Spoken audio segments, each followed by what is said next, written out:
One of my favourite poems is On Looking into Chapman's Homer by Keats. It has a strange sort of wistfulness, even though the theme is quite uplifting. If you don't know it, I'll post it for you on the end. Hello, my name is Peter John Cooper. Keats's poem only plays an incidental role in today's 10-minute tale, but it did provide the inspiration. This story is called I'm Watching You.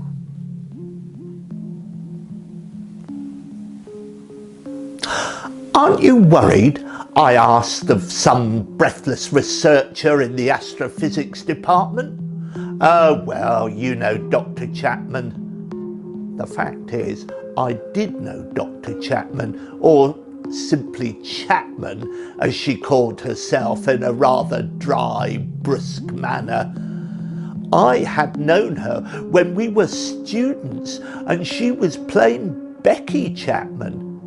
And we'd spent hours together in the university observatory watching some planet or other and taking minute observations in an effort to detect something or other. I'm afraid I soon got bored, but Chapman grew more and more devoted to her work whilst I would pack up early to get down to the Students' Union bar. After she graduated, Chapman's career had taken off like a rocket, and I was left foot-slogging round the lower reaches of teaching. We kept in touch, sort of. Chapman had become a bit, well, intense when it came to astronomy. At a student union disco once, I asked her why she didn't join in the dancing. Oh, I enjoy watching, she said. That's what I like about astronomy. I'm watching all those stars, and there may be somebody, some being out there watching back. Not that I'd ever have any way of knowing. Why not? Speed of light. Any sort of message would take 52,850 years to cross our galaxy alone. Their civilization would have turned to dust long before I received it. And she laughed with the sort of melancholy sigh that only astrophysicists are capable of. Dr. Chapman had been devoting her time to investigating what happens when galaxies collide. Mind you, when galaxies do collide, they do it over exceedingly long passages of time, so the fact that the paper she was writing was taking a decade to appear didn't seem to bother anyone in particular. Certainly not her. Now she'd beetled off to some observatory on a mountaintop somewhere in South America.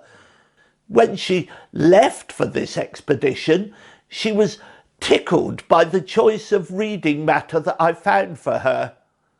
An old volume of a translation of the Iliad by her namesake, George Chapman. On the flyleaf, I transcribed the Keats poem about the book. Well, she must have read it, because in her Twitter and Facebook updates, she mentioned that she called the telescope Homer, and not as a tribute to the Simpsons either. She referred to the mountain as Darien, and later she announced that she'd nicknamed her colliding galaxies the Realm of Gold because of their curious hazy yellow colour. From her initial Facebook posts, I knew part of her work was to host other research groups or students who may have booked time on Homer. but it still meant there were long stretches when she was left to get on with her research alone. There was a diesel generator for power, and a satellite uplink, and an old four-wheel drive truck for her trips down the mountain every week or so for fuel and provisions. There were so many possibilities for accidents: falls on the rocky landscape outside, being trapped by the big counterweighted machinery, weather mishaps, accidents in the truck, or simple starvation or illness. I'm surprised there didn't seem to be any of the normal academic preoccupation with health and safety. I was, as they say, between marriages, and I felt I owed myself a bit of an adventure. I would get on a plane to Darien or wherever the hell she was and go and rescue her from her too solitary existence. Maybe I had been a bit blind in letting our friendship dwindle. It was dark when I finally struggled the miles up the rocky path to the observatory. I had persuaded a taxi to take me as far up as he would, but he dropped me off and turned back with a couple of miles still to go. The white dome of the observatory loomed above me, lit by the intense fire of the stars. The air was bitterly cold, and I regretted the fact that my walking boots and most of my warm clothes were in a suitcase which the airline had decided was better off in Thailand or Fiji. My feet were sore, and I was already shivering and getting colder by the minute. The dome was open, so I took it that Chapman was at work. Obviously there would be no lights on, but I could hear no sound of the generator on the bitter, clear air. I felt my way round the dome until I came to the door and pushed it open. It was stiff, as if it had not been used for some time, and when it finally gave, a little wall of sand had collected at the bottom. Chapman was sat at the computer monitor by the big telescope, and she had clearly been sat there for a very long time. In that cold, dry atmosphere, her body had begun to mummify. She was literally frozen stiff. Although the generator had run dry, Chapman had been well enough organised to have a few cans of diesel as a reserve, and after a few minutes with a torch and a screwdriver, I managed to bleed the fuel system and get it running again. I found some warm clothes in the bunkhouse, and I fired up the computer so that I could contact the department.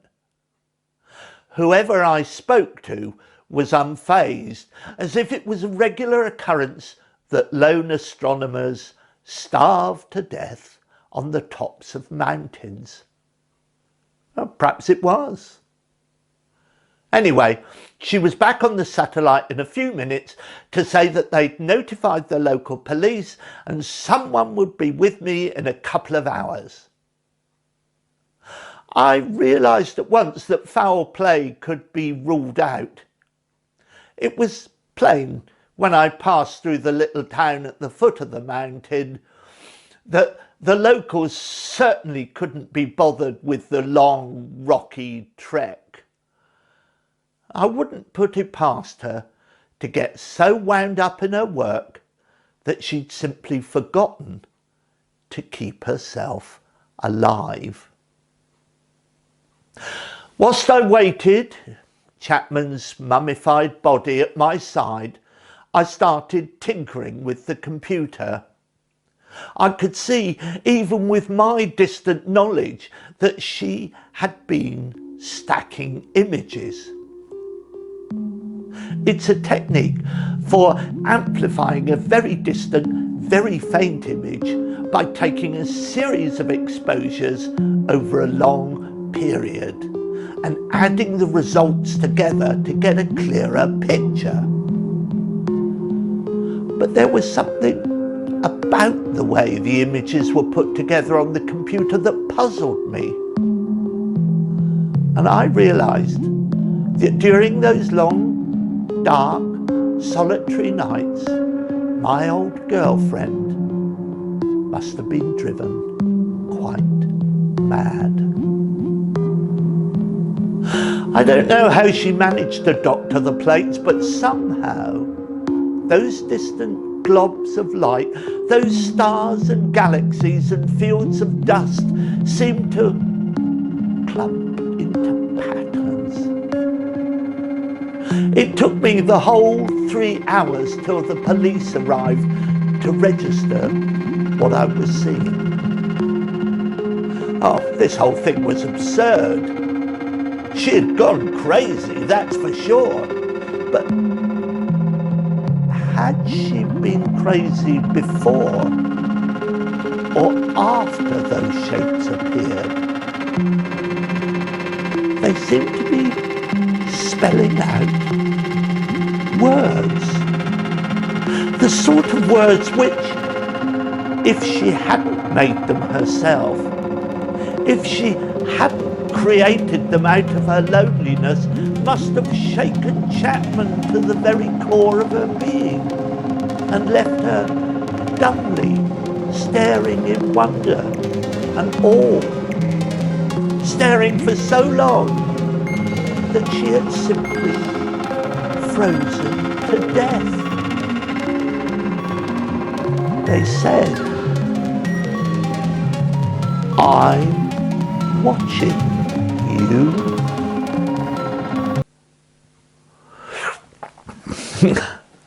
Well, thank you for watching that story. There'll be another 10-minute tale next week. Meanwhile, I said I would read to you the Keats poem that gave me the inspiration. On looking into Chapman's Homer. Oft have I travelled in the realms of gold, and many goodly states and kingdoms seen. Round many western islands have I been, which bards in fealty to Apollo hold. Oft of one wide expanse had I been told, that deep-browed Homer ruled as his demesne, yet did I never breathe its pure serene, till I heard Chapman speak out loud and bold. Then felt I like some watcher of the skies when a new planet swims into his ken, or like stout Cortez when with eagle eyes he stared at the Pacific and all his men looked at each other with a wild surmise. Silent upon a peak in Darien